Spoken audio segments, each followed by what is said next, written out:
Olá a todos e a todas.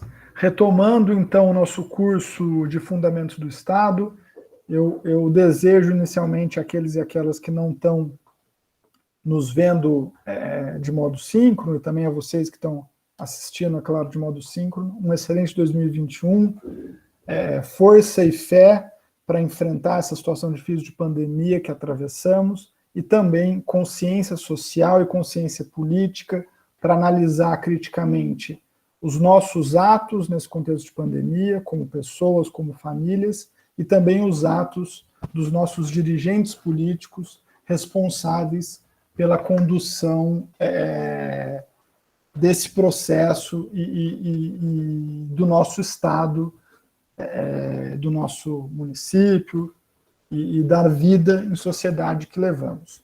Força e fé, consciência social e consciência política para todos e para todas é o meu desejo sincero para esse 2021. Bom, esse ano, como eu havia comentado com vocês durante o ano passado, nesse começo de 2021, nascerá o meu primeiro filho, Cauê, e a tendência é que ele nasça nas próximas semanas, talvez nos próximos dias. Minha companheira já está na 38ª semana de gestação, a nossa perspectiva é ter um parto normal, um parto natural, e a partir de agora o nascimento já é considerado normal, e o bebê já está posicionado, já está bem baixo, então a qualquer momento pode ocorrer o nascimento, embora tenha aí um prazo em que ele é considerado normal até 41 semanas e 5 dias. Como vamos trabalhar agora nesse começo de 2021, nesse contexto? Quando o meu filho nascer, eu vou imediatamente entrar em licença paternidade pelo prazo de 21 dias. Portanto, durante 3 semanas, não teremos nossas atividades síncronas. O meu filho vai nascer, eu não sei quando, então eu também não sei quando eu entrarei em licença paternidade. Quando isso acontecer, eu irei, é claro, avisá-los e avisá-las da suspensão das nossas atividades. Até o momento que isso ocorra, continuaremos tendo nossos encontros semanais às terças-feiras. Em 2021, os encontros ocorrerão somente às 19 horas, tanto para T1 quanto para T2. Então vai ser um encontro conjunto das duas turmas, semanalmente, 19 horas, a ocorrência síncrona do encontro. Quem não puder acompanhar a atividade síncrona poderá assistir a parte expositiva das aulas no YouTube, como a gente já vinha fazendo em 2020. Esse período que eu ficar de licença paternidade, eu não passarei a vocês nenhuma demanda por entrega de atividade a mim relativa à disciplina.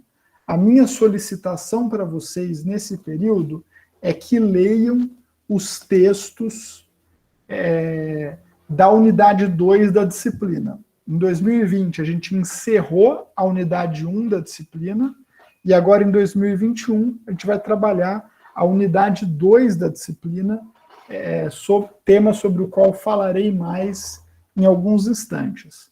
Existe um conjunto de textos interessantíssimos aqui para discussão na unidade 2, e minha solicitação é que, durante o meu período de licença paternidade, durante o período em que não estivermos tendo atividades semanais, meu pedido é que vocês adiantem a leitura desses textos, que são muito interessantes e muito ricos na contribuição para a compreensão do Brasil contemporâneo e também dos principais problemas que as sociedades ocidentais enfrentam no contexto atual. Então, durante o período de licença-paternidade, esse é o meu pedido a todos e a todas. Tranquilo? Falaremos agora um pouco sobre a prova, né, a avaliação que foi feita em dezembro de 2020 por vocês. Vocês estão vendo aí, espero, um compartilhamento de tela em que está posta a avaliação. A avaliação ela foi a mesma para T1 e para T2.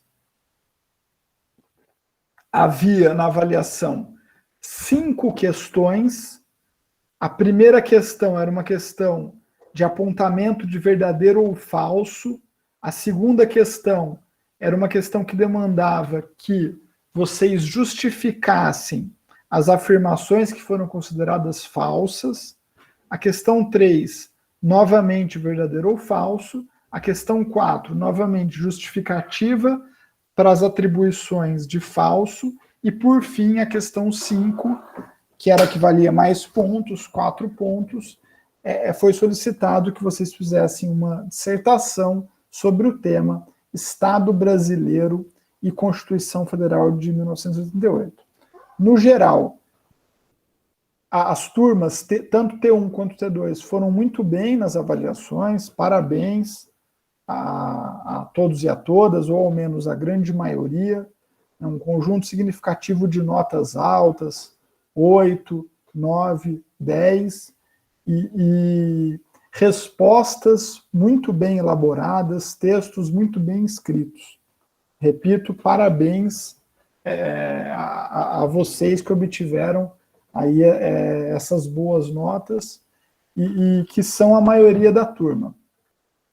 Algumas pessoas não tiveram um desempenho tão bom assim. Isso acontece, faz parte da caminhada de cada um.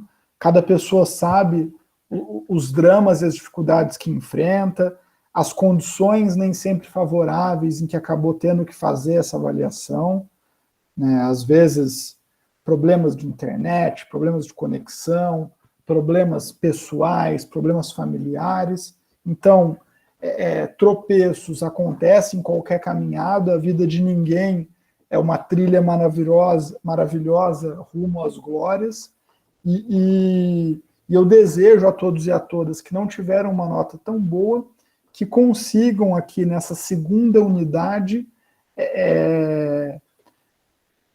ter mais tempo para se dedicar aos estudos e obter, né, uma nota melhor, no mínimo uma nota que garanta a aprovação na disciplina.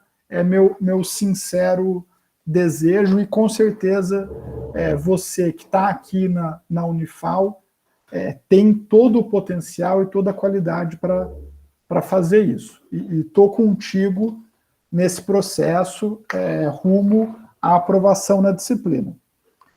Houve também alguns casos isolados, mais recorrentes nas duas turmas, de pessoas em cujas provas eu identifiquei, né, na questão 4, que era a questão aberta, na questão 5, perdão, a questão aberta, o texto, em que eu identifiquei plágio de internet. Isso acontece todos os semestres, faz parte do trabalho docente, e eu atribuí nota 0 às questões em que foi identificado plágio, e eu assinalei comigo, na minha planilha de controle, o site ou os sites, né, que foram copiados, caso essas pessoas, né, tenham interesse em recorrer da decisão ou algo do gênero, né, a justificativa da atribuição de nota 0, ela está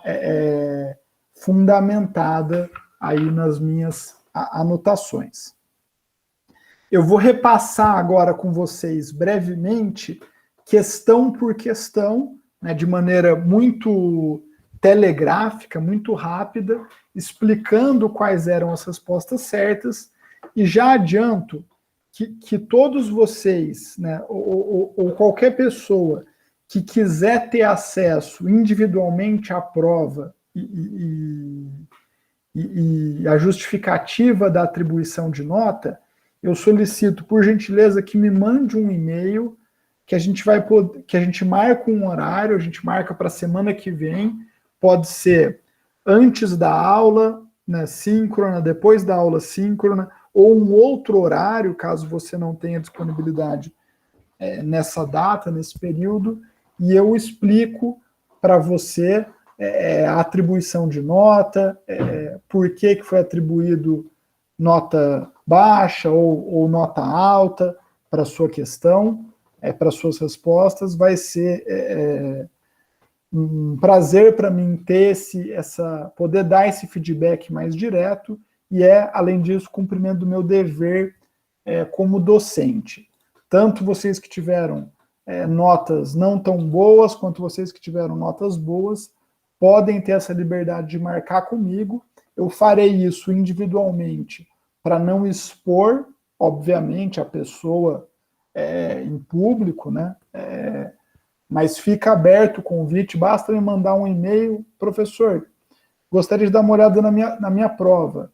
Eu posso antes da aula, né? A gente marca 18 horas, eu posso depois da aula, a gente marca 21 horas, ou eu posso em outra data e a gente alinha o nosso calendário. Obviamente, se eu entrar em licença paternidade antes dessa reunião, essa reunião também será suspensa, cancelada e remarcada para posteriormente ao meu retorno. Tranquilo? Então, brevemente aqui sobre a prova. Vocês deveriam colocar o nome, em especial na T1, teve um número grande de provas entregues sem nome, então eu não sei se todo mundo que entregou sem nome percebeu e depois mandou de novo a prova com nome. Eu peço que vocês olhem lá no sistema acadêmico, que caso vocês estejam sem nota, pode ser que tenha acontecido isso, entre em contato comigo por e-mail e a gente vai tentar resolver essa situação de vocês, mas eu peço a todos e a todas atenção, preencher o nome é um item básico de qualquer processo de avaliação, de qualquer entrega de documento. Primeira questão, verdadeiro ou falso? Há grande variedade de definições de Estado na literatura. Algumas enfatizam o elemento político e outras o elemento jurídico do conceito. Verdadeiro, um texto que vocês leram do livro do Dalmo Dallari, um capítulo do livro dele, falava justamente sobre isso. Isso foi discutido também em aula. São muitas definições, algumas valorizam o elemento político, força, outras valorizam o elemento jurídico, ordem. É uma forma de agrupar esse conjunto grande de definições que existem para o termo Estado na literatura. Segunda afirmação, um conceito jurídico de Estado de grande popularidade possui sua base nos elementos povo, território e autonomia. Falso. Esse conceito de grande popularidade que a gente discutiu aqui aprofundadamente na disciplina tem como base os elementos povo, território e soberania. Quase aí que uma pegadinha essa assertiva, mas soberania é diferente de autonomia. Soberania diz respeito a um poder de mais alta hierarquia que se impõe sobre todas as sociedades, sobre todos os grupos sociais internos a um Estado, presentes no território ou relativo a um determinado povo. A autonomia é uma característica das unidades federativas, que diz respeito à capacidade de auto-organização, autolegislação, autogoverno e autoadministração. Terceira assertiva. O povo é componente do Estado, sujeito de direitos, e objeto da ação do Estado, possuidor de deveres. Verdadeiro. Esse vínculo que une o povo ao Estado é um vínculo que se compõe de direitos e de deveres. O Estado é tanto realizador de uma ação impositiva contra o povo, quanto é o realizador, é o efetivador dos direitos daquelas pessoas. Quarta assertiva, em sentido jurídico, Constituição não significa lei fundamental e suprema de um Estado? Falso. Em sentido jurídico, Constituição significa lei fundamental e suprema, lei de mais alta hierarquia num ordenamento jurídico, paradigma de validade de todos os atos jurídicos. Quinta assertiva, história constitucional do Brasil evidencia a ocorrência de poucas mudanças na estrutura do Estado e nos direitos positivados. Falso.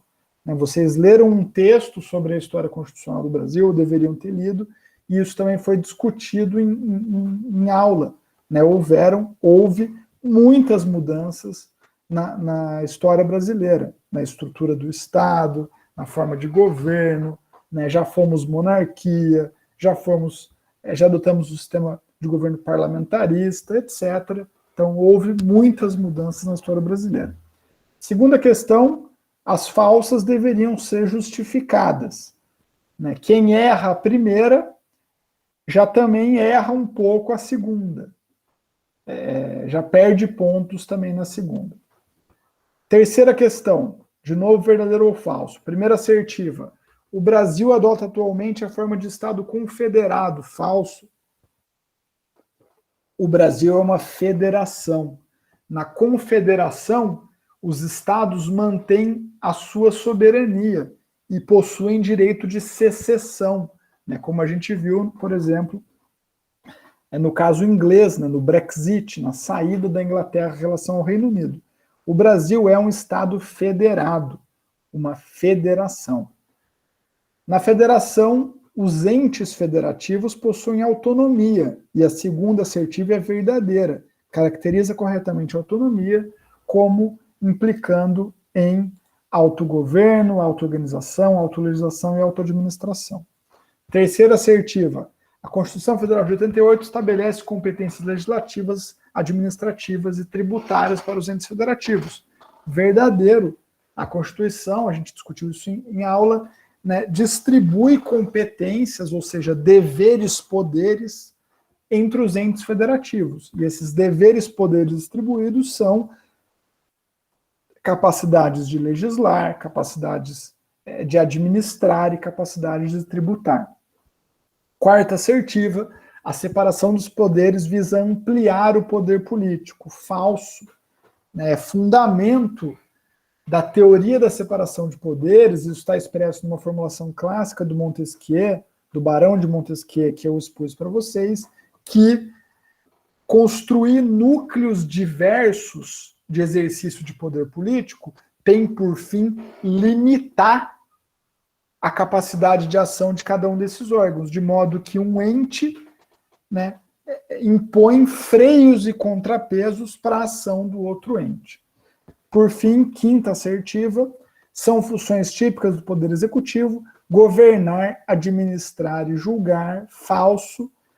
Governar e administrar são funções típicas do Poder Executivo, mas a função de julgar é exercida de modo atípico pelo Poder Executivo, é uma função típica do Poder Judiciário. Por fim, na quinta questão, minha expectativa era que vocês retomassem as discussões do nosso curso, temas como separação de poderes, federação, Estado, conceito de Estado, Constituição, o que é uma Constituição, foram todos temas debatidos no nosso curso, presentes nas leituras que vocês fizeram. Então, minha expectativa era que vocês retomassem essas discussões e também articulassem com outras leituras que vocês tenham, e eventualmente também analisassem o período contemporâneo, enfim, haviam muitos caminhos possíveis aqui, e eu fui, no geral, generoso na atribuição de nota, porque vocês foram, no geral, muito bem na construção dos seus argumentos. Tranquilo? Em breve síntese, essa foi a nossa avaliação. Eu vou encerrar aqui a gravação e ver se vocês têm alguma demanda, e depois retomo a discussão sobre o ingresso aqui na nossa unidade 2 do curso.